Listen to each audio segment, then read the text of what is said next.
পাবনার ঈশ্বরদীর দাসুরিয়া ডিগ্রিপাড়া থেকে খারজানি বটতলা পর্যন্ত প্রায় 2 কিলোমিটার রাস্তার বেহাল দশায় ভোগান্তিতে পড়েছে গ্রামের হাজারো মানুষ।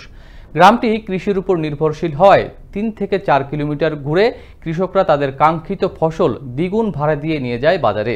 এতে লোকসানে পড়তে হয় কৃষকদের। তবে দ্রুতই রাস্তার কাজটি করে দেওয়ার আশ্বাস দিয়েছেন প্রকল্প বাস্তবায়ন কর্মকর্তা। পাবনার ঈশ্বরদী থেকে রাসেল হোসাইনের তথ্যচিত্রে বিস্তারিত জানাচ্ছেন নুসরাত জাহান দিশা। পাবনার ঈশ্বরদী উপজেলার দারুশিয়া ইউনিয়নের ডিগ্রিপাড়া থেকে খারজানি বটতলা পর্যন্ত প্রায় 2 কিলোমিটার রাস্তায় প্রতিদিন কামারপুর, খারজানি, পাঠানি, মানিকর, জোদগাদি, পাকুড়িয়া সহ প্রায় হাজার হাজার মানুষের চলাচলের একমাত্র রাস্তার বেহাল দশায় ভোগান্তিতে পড়েছে এলাকাবাসী। এই রাস্তায় বর্ষা মৌসুমে চলাচলের অনুপযোগী হয়ে পড়ে। গ্রামটি কৃষির উপর নির্ভরশীল হওয়ায় দ্বিগুণ ভাড়া দিয়ে 3-4 কিলোমিটার রাস্তা ঘুরে কৃষকদের কাঙ্ক্ষিত ফসল নিয়ে যেতে হয় বাজারে। এতে লোকসানে পড়তে হচ্ছে কৃষকদের। এই রাস্তা হলে পারে আমাদের দাসুরি বাজারে যাওয়ার সুবিধা হয়, মালামাল নেওয়ার মতো খুব সুবিধা হয়, কম খরচে আমরা বাজারে যেতে পারি।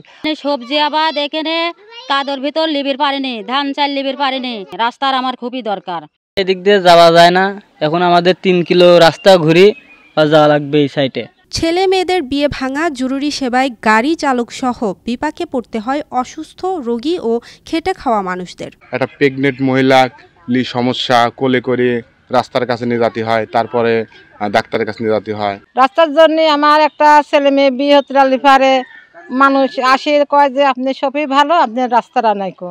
আর এখন তো গাড়ি আসে না, আসতে লাগলে পরে জায়গায় আটকে যাচ্ছে গাড়ি, ধাক্কা ধুকি দিয়ে পার করা লাগতেছে, অনেক সময় গাড়ি আসতেছে না। তবে এ বিষয়ে ক্যামেরার সামনে কথা না বললেও রাস্তার কাজটি করে দেওয়ার আশ্বাস দিয়েছেন ঈশ্বরদী উপজেলা প্রকল্প বাস্তবায়ন কর্মকর্তা শিহাব উদ্দিন। নুসরাত জাহান দিশা, আনন্দ টিভি, ন্যাশনাল ডেস্ক।